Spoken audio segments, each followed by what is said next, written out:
It's Coach P, also known as Goat Door, the unofficial assistant coaches. Everyone keeps coming and asking, did Alabama make the right hire at head coach? As I once said, Lane is cool, but if it's up to me, I'm only hiring Lane as an OC. If we talking Bama. At these other schools like Ole Miss, where winning ain't the end game, yeah, he can survive as a coach, but at a program like this, not a head coaching job. No way. Not saying Lane isn't a head coach. I'll hire him and his funny antics at almost every school but Bama. Before Nick Saban, probably, yeah. But after Nick, no way. We the standard. Not finna go from strictly business to tweets of the week. Twitter fingers. And I like Lane, but just not as head coach of UA. Neon Dion, like I said, until the man start winning, it'll never happen. He had a better chance of landing at Auburn, and you see how that worked out. Now, like I said, with his recruiting screens, if he start winning, he can easily build a hire me anywhere resume. But until then, these folks looking at all the gimmicks and sideline annex as a circus. But like I say, when Prime land at a real school, his name in that school go tab these recruiting trails. Let's not forget, he been recruiting to a HBCU and now Colorado. What if he was recruiting your kid to Bama, Georgia, Ohio State, etc.? Better watch out. Soon it might be prime time. Dabo, like I said, he was the man in the past, him and Kirby. But Dabo fell off harder than Humpty Dumpty did. Speaking of Humpty, rest in peace to the hump. Shock G Digital Underground. But shockingly, UA did reach out to him, even though he has crazy contractual stipulations to prevent him from ever landing in Tuscaloosa. Kirby, alma mater, that's dead. Some of y'all came to me saying it was reported the day before that Dan Lanning was going to be our coach. And that was straight BS because he one of the ones who wasn't taken seriously because of his buyout clause. If two of these guys wasn't gonna move from the jump, it was Dabo and Dane. But y'all running to these clickbait sites telling y'all anything for views. I might as well do it too if y'all ain't gonna hold nobody accountable. People throw y'all up anything trying to be the first two and y'all run at it. When you want the solid truth, holler at the unofficial assistants. We see what they don't and say what they want. It's chess, not checkers. Facts over fiction over here. Facts over opinions, baby. Dan Lanning name was only stirred around to get paid just like the rest of the clowns of Jimmy Sexton. Wake up. I told y'all before who I felt Bama would pick because of Sexton, and they did. And I also spoke on who I would have loved to have. And of course, it was a long shot. Curry! Super long shot, but it was my opinion, and that was Sark. I already been to T-Town. Creative on O, coming to a school with a defensive background. I feel it would have been a great marriage. Sark has NFL ties as well. Plus, he wasn't even in the top 30 of coaching salaries. So quit talking to me about Texas money. But then it happened. And just like I said, with the Jimmy Sexton affiliation, Bama goes and hires this guy. And totally redeems the university. You can't replace Nick unless he has a twin somewhere we never heard anything about, and even he couldn't fold Saban underwear. We nor any other school will ever get that back. They said that after Bat left, but with the landscape of today's college football, it's almost impossible to duplicate this run. Even though the team who adopted our whole identity is doing a pretty good job of kicking everybody but who ain't us, I still don't see this type of run ever happening again.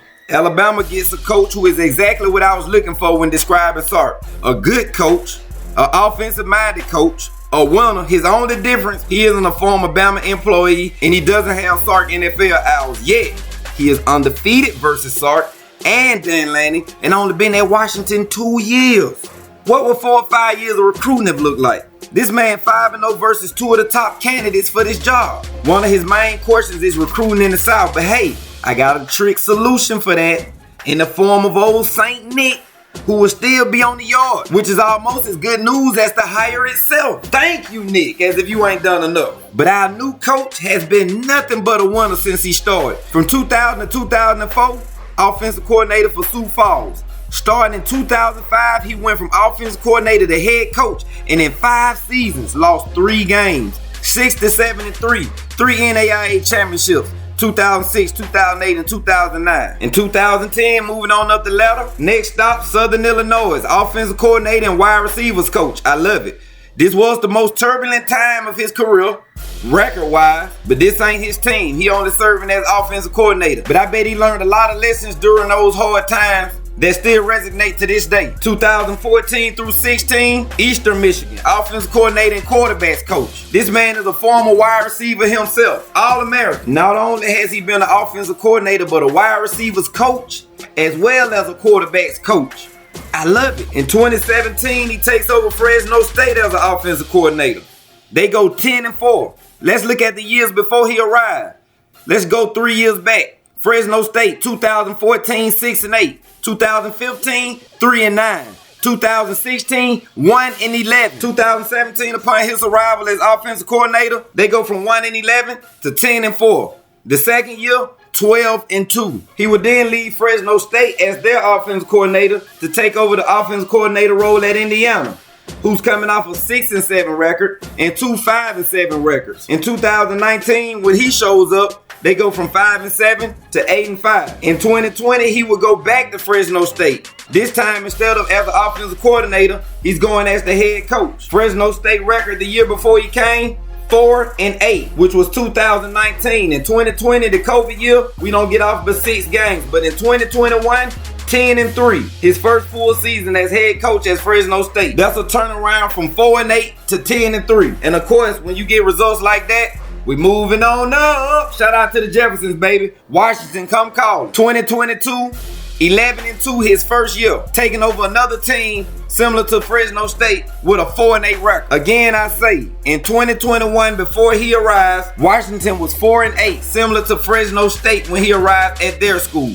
In 2022, his first year there, 11-2, 4-8 to 11-2. In the very next year, an undefeated season until the championship game. Let me bring that back. The man went 11-2 his first year at Washington. When the year before he arrived, they were 4-8. His second year at Washington, undefeated run, landed him a championship opportunity versus Michigan. As a head coach, hasn't had anything but success, but also has experienced tough times on a team, serving as offensive coordinator. So he understands the lows and definitely been a part of the high. The man overall record is 104 wins to 12 losses. Sound like a winner to me. We can't hire another Saban. All we can do is hope to hire another winner. And that's what we did. So if you ask me how I think we did, I think we did great. We had our man from the jump. Everything else was just Jimmy Sexton working his magic to get his other clients paid. They said that man's stats this week look something like this. Jimmy, if you need somebody similar to say it with Saban, I got you. Jimmy got me thinking of turns from the Sir Mix-a-Lot days. That man out here clocking dollars.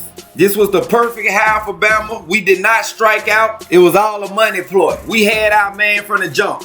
We gave Jimmy time to do what he needed to do, and then we brought in our guy.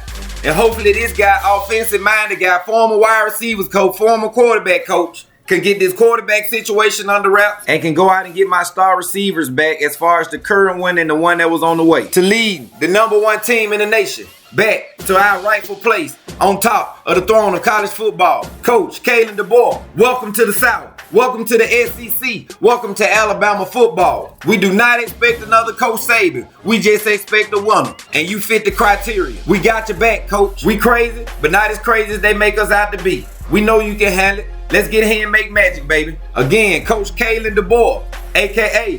Debo. Welcome to the University of Alabama. Crimson Tide. Roll Tide. We back like we never left. Roll it. And I hate Louisiana State, Auburn, and my team of Puke, for Georgia, Ark, and TAMU. They're whores, there's no need to play UK, Missouri, SC, Vanderbilt. They're no threat to Bama shit.